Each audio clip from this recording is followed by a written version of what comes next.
Welcome back. In this video, we'll talk about the common complications or side effects of injecting medications using the gluteal injections. One of the most serious complications is, of course, hitting a nerve. The muscles are usually protective for nerves, which means that nerves like to run underneath the muscles. So if you inject the medication in a wrong way, you might hit the nerve and cause damage to it. The damage can be partial or complete damage, and the symptoms depending on the level of damage.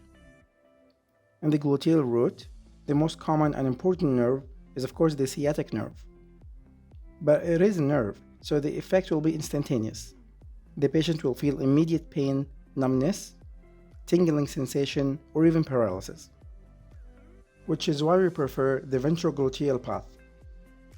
Muscles are highly innervated with veins and nerves. So other than nerve injury, there's also a vascular injury. Sometimes it just results in a small hematoma with some bruising in the skin that resolves in a few days. But it can also cause some massive bleeding, especially if the patient was taking anticoagulants or if there is a damage to big vessels. And one of the most serious complications is injecting the medication directly into the vascular system. This can be highly toxic and can result in some serious complications.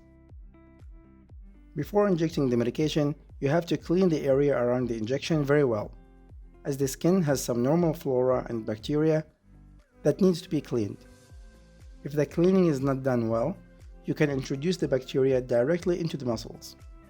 This can cause some mild cellulitis or infection. It can result in abscess, and more seriously, it can cause necrotizing fasciitis. The muscle itself is highly mobile. Repeated injections can cause damage to the muscle, and this can result in changing the shape of the muscle as fibrosis takes place. It can also cause muscle necrosis or chronic pain. Some medications are highly allergic, which is why we need to do some subcutaneous testing before injecting the medication into the patient's system. So the muscles are highly vascular, and if the patient is allergic to the medication, they will have severe reactions.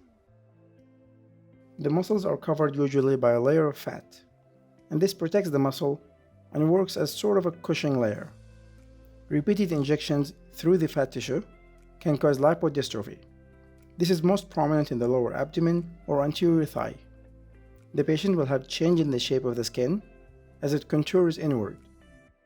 And some medications can cause some reactions with the patient, and this might form some granuloma. This usually is a benign condition, but it can cause some change in the cosmosis.